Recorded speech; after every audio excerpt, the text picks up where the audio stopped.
Depuis son expansion en 2017 suite à l'affaire Weinstein, le mouvement MeToo a pris toutes sortes de formes dans différents pays. Dans plusieurs pays occidentaux, un phénomène a été observé. Les femmes ont pris l'espace médiatique afin de dénoncer leurs agresseurs sexuels ainsi que leurs expériences misogynes et violentes. Suite aux différentes vagues de dénonciation, on a pu observer plusieurs personnalités publiques être annulées ou se faire enlever leur contrat ainsi que leur présence publique. Malgré l'efficacité de ces vagues, plusieurs dénonciatrices ont été critiquées d'être passées par les médias sociaux plutôt que par la justice traditionnelle afin d'avoir justice. Elles se sont faites accuser de diffamation ou encore de désobéissance civile. Or, beaucoup critiquaient depuis longtemps les systèmes de justice sur leur efficacité quant à ce genre de situation, car ces systèmes ne sont pas aussi bien adaptés aux crimes sexuels et misogynes qu'ils peuvent l'être pour d'autres crimes. Les revendicatrices du mouvement MeToo ont légitimé leurs actions en mettant de l'avant le fait que la justice fonctionne avec la présomption d'innocence, qui requiert des preuves convaincantes, hors de tout doute raisonnables, ce qui rend la tâche très dure pour les victimes afin d'avoir justice. Les vagues de dénonciation des violences à caractère sexuel et misogyne, ainsi que tous les débats les entourant, peuvent nous amener à la question suivante. En démocratie, est-il légitime d'enfreindre la loi pour défendre sa cause? Le premier principe de la justice garantit à chaque citoyen un ensemble de droits aussi étendus que possible et compatibles avec la possession par tous les citoyens d'un ensemble identique de droits. Selon Rawls, dans les circonstances où la loi ne respecte pas un de ces droits, les conditions de la coopération sociale ne sont pas honorées par le gouvernement, et ce, même si ce dernier légifère d'une manière qui est généralement conforme aux principes d'une démocratie constitutionnelle. Cette citation tirée du texte de Daniel Winstock, Occupy, Indignados et Le Printemps érable vers un agenda de recherche indique que les conditions des coopérations sociales ne sont pas respectées lorsque les droits ne sont pas égaux, même si c'est au sein d'un système conforme aux principes d'une démocratie constitutionnelle. Dans le cas présent, la justice ne permet pas à tous, pour tous les crimes, d'avoir les chances égales quant à l'accès à la justice de manière équitable.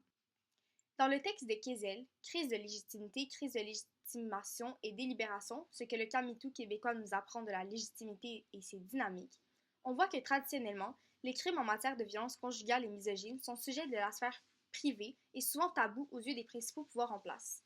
Il est donc difficile que sans mouvement de masse agissant comme contre-pouvoir, il y ait un changement de mœurs durant lesquels ceux-ci pourraient faire partie du débat dans l'espace public principal. On peut donc voir qu'il était nécessaire pour les victimes de passer par des dénonciations extrajudiciaires afin de se faire voir et d'imposer un débat sur la place publique. D'un point de vue juridique et démocratique, il pourrait y avoir des raisons pour lesquelles il n'est pas légitime d'enfreindre la loi pour défendre une cause.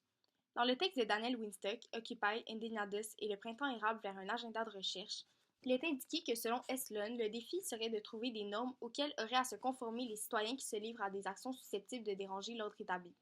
Il mentionne par ailleurs la non-violence et la bienséance. Selon le Robert, la bienséance est la conduite sociale en accord avec les usages et le respect de certaines formes. Dans le cas des vagues de dénonciation, on pourrait percevoir le fait de passer par des dénonciations extrajudiciaires comme une violation à la bienséance, car cela n'incarne pas la conduite sociale en accord avec les normes. Ce ne serait donc pas nécessairement légitime de passer par des dénonciations extrajudiciaires.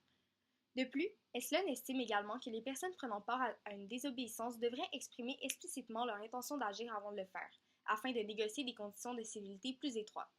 Le mouvement MeToo et ceux qui ont suivi n'ont pas prévenu de leurs intentions d'agir, ce qui pourrait les rendre non légitimes. Finalement, du point de vue juridique, les vagues de dénonciation ne sont pas légitimes car elles ne respectent pas la présomption d'innocence et rendent la rémission pour les personnes accusées beaucoup plus difficile et publique, qui peut mener à des débordements sur la question des droits de la personne. Par exemple, plusieurs personnes ayant été dénoncées durant ces mouvements ont vécu de l'harcèlement et de l'acharnement sur la place publique. Pour ce qui est de mon opinion personnelle, sachant que seulement 5% des victimes de violences à caractère sexuel et misogyne se retournent vers la justice et que même dans celles qui le font, seulement 5% de celles dénoncées mènent à une peine d'emprisonnement au Québec, je considère les vagues de dénonciation complètement légitimes. Celles-ci ont pu ouvrir un débat public qui aurait dû avoir sa place depuis bien longtemps. Elles ont su éclairer le réel problème qui est le système en place qui protège les agresseurs et qui tait la voix de celles qui souffrent et qui sont en grand nombre, environ 40% des femmes au Québec. Plusieurs changements des mœurs sont opérés par la suite, ce qui démontre que ces mouvements ont été nécessaires.